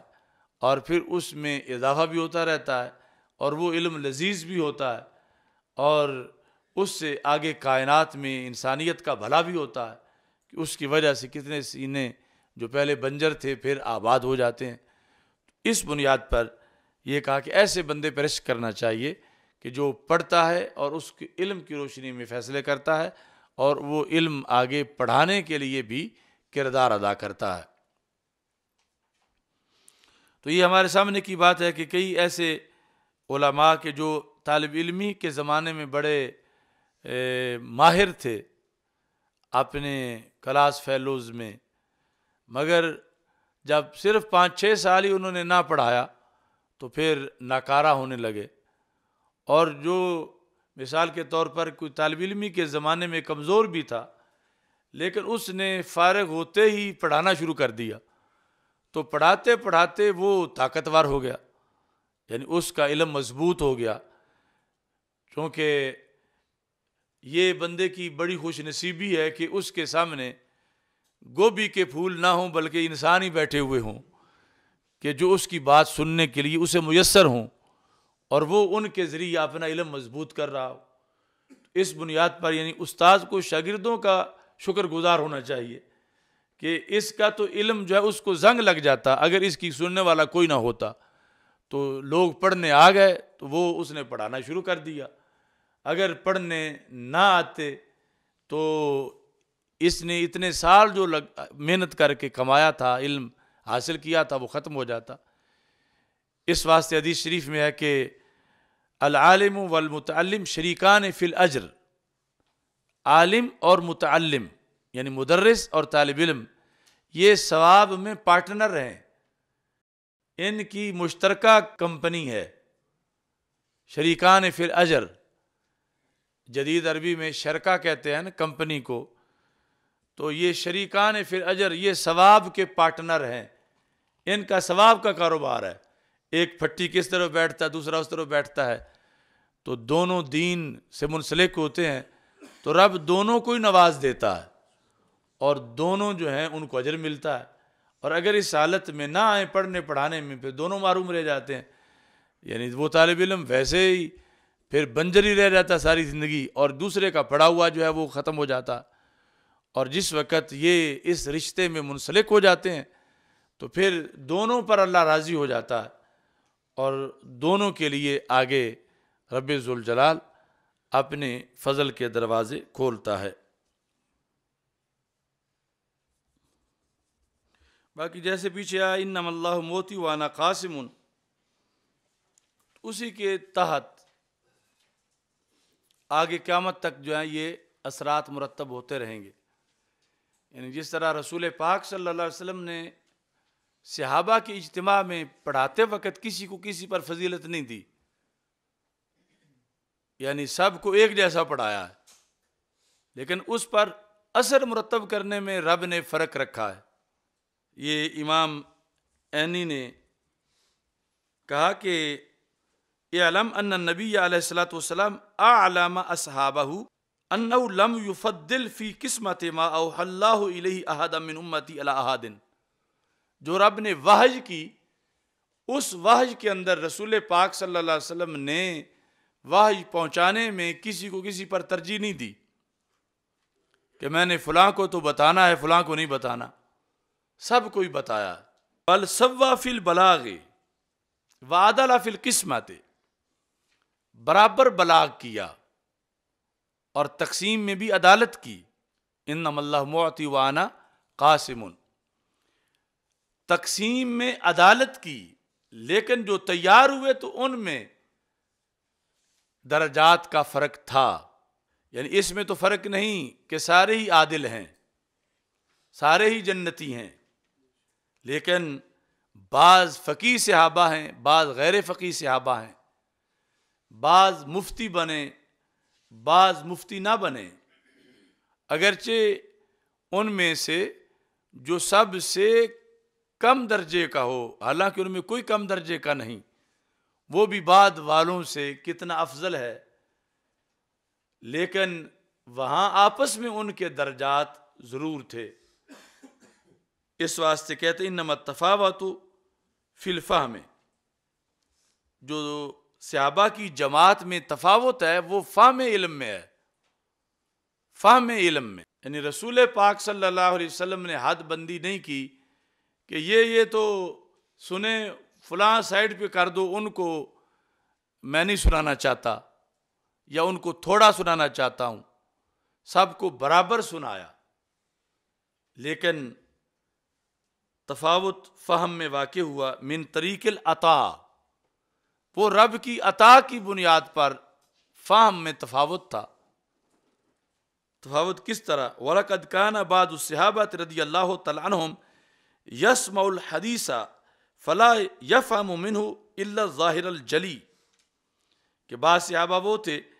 حدیث سنتے تھے تو صرف جو ظاہری معنی تھا وہ سمجھتے تھے، وَيَسْمَعُ آخر مِنْهُمْ او من بعدهم فَيَسْتَنْبِطُ مِنْهُ مسائل کثیرہ، دوسرے صحابی سنتے ہیں اسی حدیث سے وہ سینکڑوں مسائل بھی اخذ کرتے ہیں۔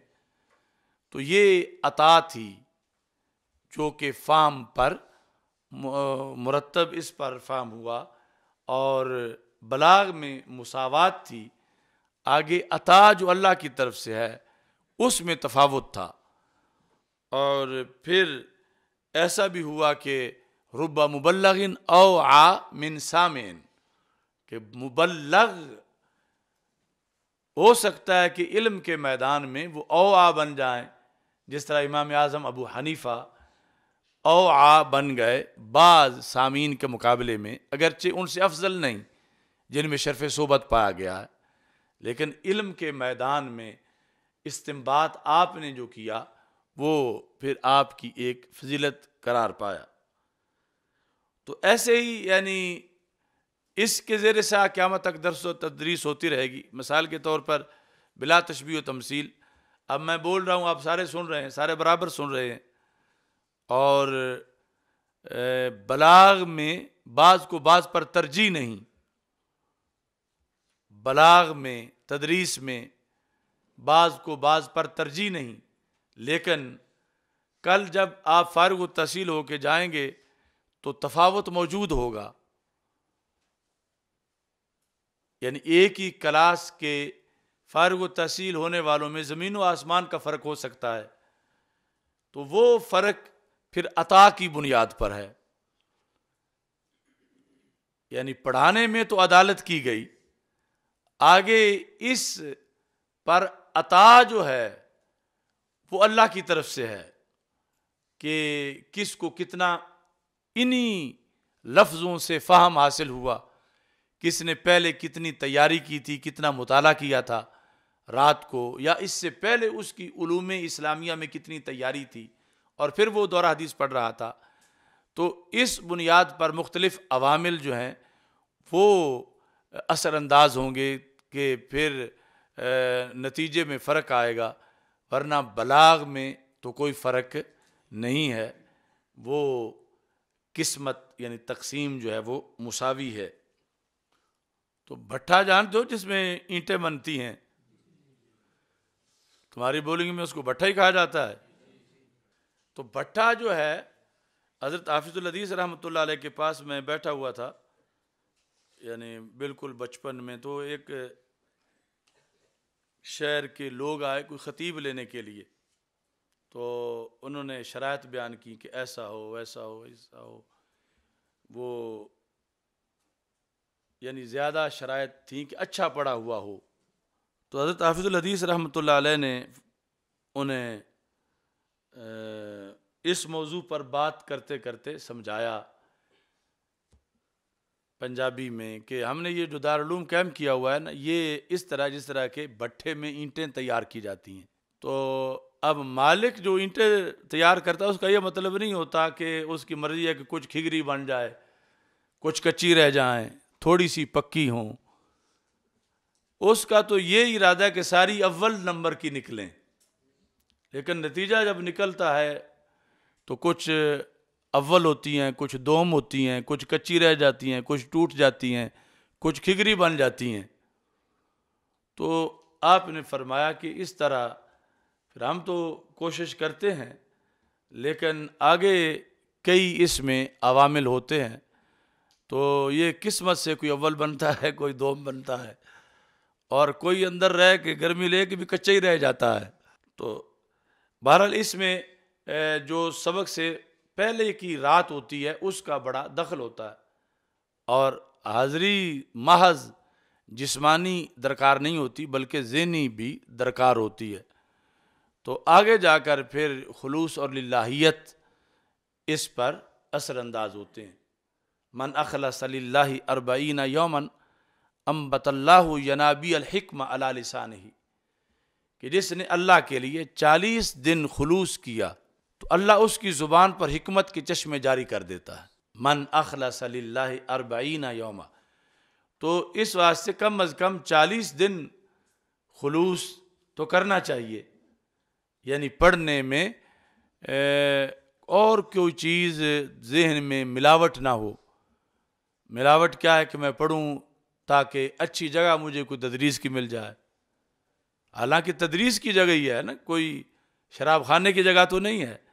لیکن اس میں بھی ایک دنیاوی مفاد تو ہے۔ تو اس کے ذہن میں یہ بھی نہیں کہ میری تنخواہ زیادہ ہو، میرا وظیفہ اچھا ہو، میری خطابت کی اچھی ہو، یا لوگ میرے نعرے لگائیں، لوگ میرے ہاتھ چومیں، لوگ مجھے اپنا قبلہ بنائیں۔ ان میں سے کوئی چیز بھی اس کی مقصد علم میں شامل نہیں، وہ صرف احیاء اسلام کے لیے پڑھ رہا ہے۔ تو 40 دن جب ایسا خلوص کرتا ہے تو پھر اس کے لیے راہیں کھلتی ہیں۔ تو اس کا یہ مطلب نہیں ہوتا کہ 40 دن ہی ہیں، یعنی 40 دن جب خلوص میں گزرتے ہیں تو پھر خلوص کے بغیر اس کا گزارا ہی نہیں ہوتا، پھر ساری زندگی میں خلوص میں گزار دیتا، یعنی 40 دن کی ایک اس کی بیٹری چارج ہوتی ہے ایسی کہ جو آگے اس کو خلوص کی طرف ہی متوجہ رکھے۔ یعنی یہ نہیں ہے کہ 40 دن خلوص کیا اور پھر مار داڑ جو ہے وہ شروع کر دی، تو وہ خلوص آخری سانس تک جو ہے وہ ضروری ہے۔ اور یہ محققین نے لکھا ہے کہ کسی شعبے میں بھی نیت کو درست رکھنا اتنا مشکل نہیں جتنا عالم دین کے لیے نیت کو درست رکھنا مشکل ہے۔ باقی سب شعبوں میں آسان ہے، یعنی وہاں مہینے میں ایک بار نیت درست کر دیں گزارا ہو جاتا ہے، یہاں روزانہ درست کرنی پڑتی ہے، اور پھر نیت درست کرنے کے بعد نیک کام کرنے کے دوران پھر فطور آ سکتا ہے۔ اور پھر یہ ہے کہ باقی کا تو شعبہ کوئی اور ہے، مثلا کاشتکار ہے، تو اس کے لیے یہ نہیں کہ کاشتکاری کے لحاظ سے اس کو کسی بڑی ریاکاری کا سامنا ہو کہ لوگ میری کاشتکاری کی تعریفیں کریں، وہ چھوٹا موٹا تھوڑا سا ہو سکتا ہے، لیکن عالم دین کا سارا فیلڈ ہی ایسا ہے، پڑھے لکھے تقریر کرے، اسے اس وقت بھی ریاکاری کے حملے کا سامنا ہے۔ جو کاشتکار کو سامنا نہیں، دکاندار کو سامنا نہیں، لوہار کمہار کو سامنا نہیں، انہیں بعض وقت اس حملے کا ڈر ہوتا ہے، اور عالم دین کو 24 گھنٹے کی ہر گھڑی میں ڈر ہوتا ہے اس حملے کا کہ جو نیت خراب کرتا ہے اور جس وجہ سے ریاکاری آتی ہے اور آگے تباہی پھیلتی ہے۔ تو عالم دین مخلوق میں سب سے زیادہ حساس مقام پہ کھڑا ہوتا ہے، اس لیے ذلت العالم ذلت العالم بن جاتا ہے، اور پھر اسی بنیاد پر اس کا قیامت کے دن یہ کوٹا بھی ہے کہ باقی تو جنت کے دروازے پہ پہنچیں گے تو آگے جانے کی کریں گے کہ جنت میں اٹریکشن اتنی ہوگی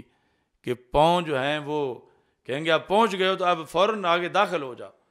لیکن وہاں جنت کے دروازے پر بھی عالم دین پیچھے دیکھے گا کہ ابھی میرے پیچھے نماز پڑھنے والے تو آئے نہیں،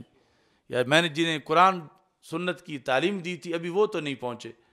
تو میں فرشتے کہیں گے تم داخل ہو جاؤ، خود پہنچ گئے، تو وہ کہے گا میں ان کے انتظار میں ہوں کہ میں ان کے ساتھ ان کو لے کر جنت میں جاؤں گا۔ تو یہ یعنی فضیلت قیامت کے دن کی پھر اس کی منفرد ہے کہ دنیا میں اس کی آزمائش منفرد ہے اور اس کے امتحانات منفرد ہیں۔ الحمدللہ رب العالمین والعاقبۃ للمتقین والصلاۃ والسلام علی رسولہ الکریم۔ استغفر اللہ لا الہ الا اللہ وحدہ لا شریک لہ لہ الملک وله الحمد وهو على كل شيء قدیر۔